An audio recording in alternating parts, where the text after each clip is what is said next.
Hello every one. ഇന്ന് ഞാൻ സിമ്പിളായിട്ടുള്ള മുട്ടക്കറിയാണ് കാണിക്കുന്നത്. എളുപ്പത്തിൽ ഉണ്ടാക്കിയെടുക്കാം. പക്ഷേ നമ്മൾ ഹോട്ടലുകളിൽ നിന്നൊക്കെ വാങ്ങിച്ച് കഴിക്കുന്ന മുട്ടക്കറിയേക്കാൾ വളരെ ടേസ്റ്റിയാണിത്. അപ്പത്തിനും പൊറോട്ടയ്ക്കും ചപ്പാത്തിക്കും അങ്ങനെ എന്തിൻ്റെ കൂടെ കഴിക്കാനും പറ്റും. വളരെ വളരെ രുചിയേറിയ മുട്ടക്കറി റെസിപ്പിയാണിത്. അപ്പോൾ ഇത് എങ്ങനെയാണ് തയ്യാറാക്കിയെടുക്കുന്നതെന്ന് നമുക്ക് നോക്കാം. ആദ്യം നമുക്ക് ചൂടാക്കിയ പാത്രത്തിലേക്ക് എണ്ണ ചേർക്കുക. ഞാൻ വെളിച്ചെണ്ണയാണ് യൂസ് ചെയ്തിരിക്കുന്നത്. ഏത് എണ്ണയാണെങ്കിലും കുഴപ്പമില്ല.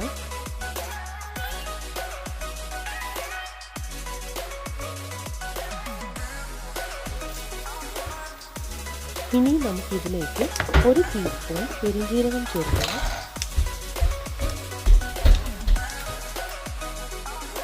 ഞാനിവിടെ കട്ട് ചെയ്തത് വലിയ 2 ഒനിയനാണ്.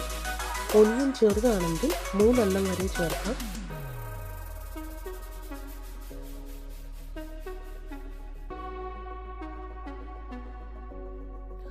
ഇനി ഇതിലേക്ക് 3 പച്ചമുളക് നെടുകെ കീറിയതും കുറച്ച് കരിവേപ്പിലയും കുറച്ച് ഇഞ്ചി വെളുത്തുള്ളിയും ചേർത്തതും നല്ലപോലെ വഴറ്റിയെടുക്കണം.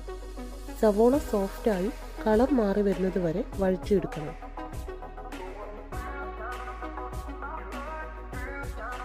ഇനി നമുക്ക് ഇതിലേക്ക് 1/2 ടീസ്പൂൺ മഞ്ഞൾപ്പൊടിയും 3 ടേബിൾ സ്പൂൺ മുളക് പൊടിയും, ഞാനിവിടെ എടുത്തിരിക്കുന്നത് കാശ്മീരി മുളക് പൊടിയാണ്.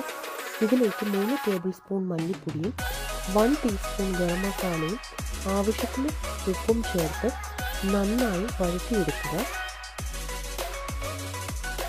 പൊടികളുടെയൊക്കെ പച്ചമണം മാറുന്നത് വരെ നന്നായി വഴറ്റുക.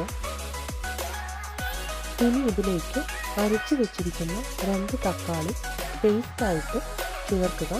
എന്നിട്ടിത് നന്നായി വഴറ്റിയെടുക്കുക.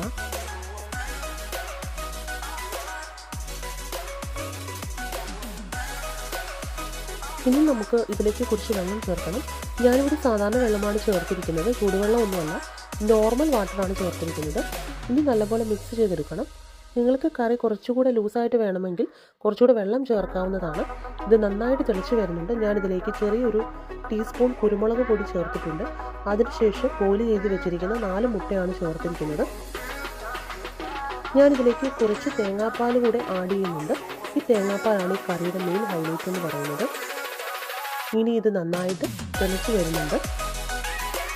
കുറച്ച് കരിവേപ്പില ഇട്ടിട്ട് 1 മിനിറ്റിന് ശേഷം ഫ്ലെയിം ഓഫ് ചെയ്യാവുന്നതാണ്.